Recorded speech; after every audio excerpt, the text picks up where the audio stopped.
United world wrestling के chief Ninad लालोवोक से बात की मेरे सहयोगी निखिल नाज ने। आपको सीधे लिए चलते हैं, फ्रांस सुनवाते हैं।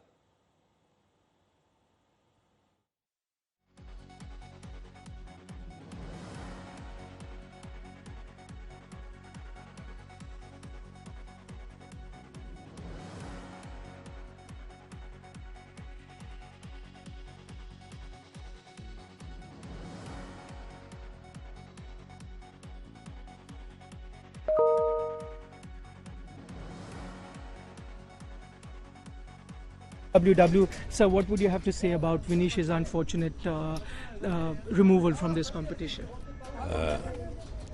We have to respect the rules. I'm so sad that what happened to her.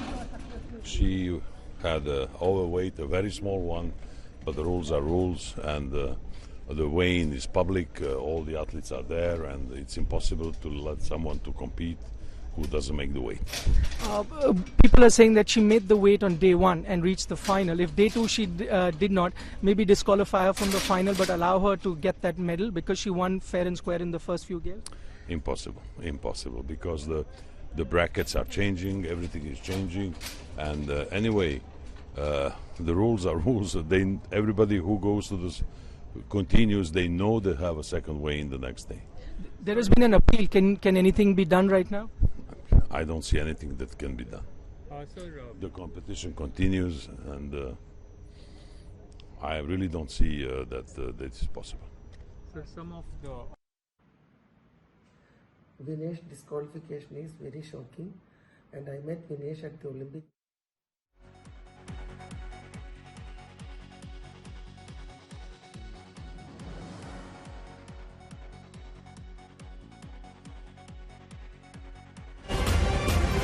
आपने यूनाइटेड वर्ल्ड रेसलिंग के अध्यक्ष निनाद लालोवोक की बात सुनी। उन्होंने कहा अब कुछ नहीं हो सकता। विनेश फोगाट पर बोले यूनाइटेड वर्ल्ड रेसलिंग के चीफ। आज तक से एक्सक्लूसिव बातचीत में उन्होंने कहा नियम सबके लिए बराबर है। नियम जो है वो पहले ही निर्धारित हो चुके थे और सभी खिलाड़ी ये जानते हैं कि एक वेट पहले दिन लिया जाता है, दूसरा दूसरे दिन लिया जाता है।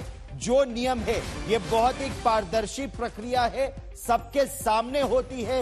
ये पारदर्शी प्रक्रिया केवल एक खिलाड़ी उस कमरे में नहीं, सभी खिलाड़ी वहां पर होते हैं जहां वजन लिया जाता है। तो सभी देखते हैं कि क्या प्रक्रिया है और नियम सबके लिए बराबर है।